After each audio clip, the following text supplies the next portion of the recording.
નમસ્કાર, real power news સાથે હું છું આપનો સાથી મિત્ર પ્રકાશ પટેલ। સમાચાર મળી રહ્યા છે પાદરાથી। પાદરા તાલુકાના મેઢાદ ગામે મગરના હુમલામાં હેતલબેન રાઠોડિયાના મોત મામલે પરિવારને 10 લાખની સહાય। પાદરા તાલુકાના મેઢાદ ગામે વિશ્વામિત્રી નદીમાં મગરના હુમલામાં સ્વર્ગસ્થ હેતલબેન રાઠોડિયાનું કરુણ મોત થયું હતું।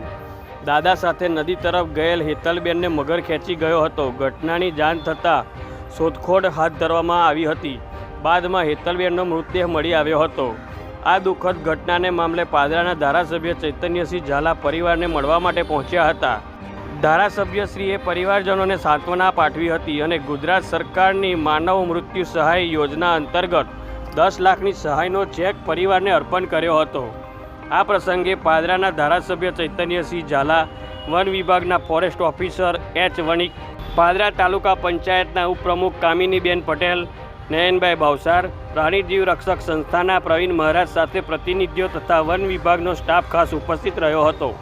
પ્રકાશ પટેલનો report, real power news, Padra.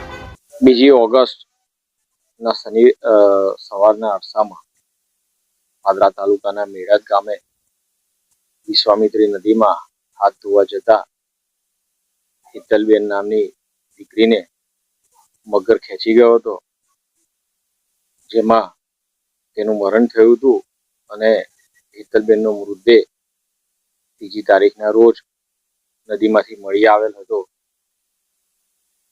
આજરોજ હેતલબેનના પિતા જનકભાઈના ઘરે અમે સૌ તેમને સાંત્વના પાઠવવા માટે અને હેતલબેનનું મરણ થયું હતું તેની સહાય પેટે ગુજરાત સરકારશ્રીના વન વિભાગ દ્વારા રૂપિયા 10 લાખની સહાય કરવામાં આવેલી છે।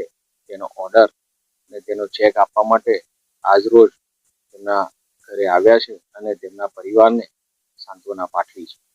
વધુ સમાચારો નિહાળવા માટે રિયલ પાવર ન્યૂઝને લાઇક કરો, શેર કરો અને સબસ્ક્રાઇબ કરો।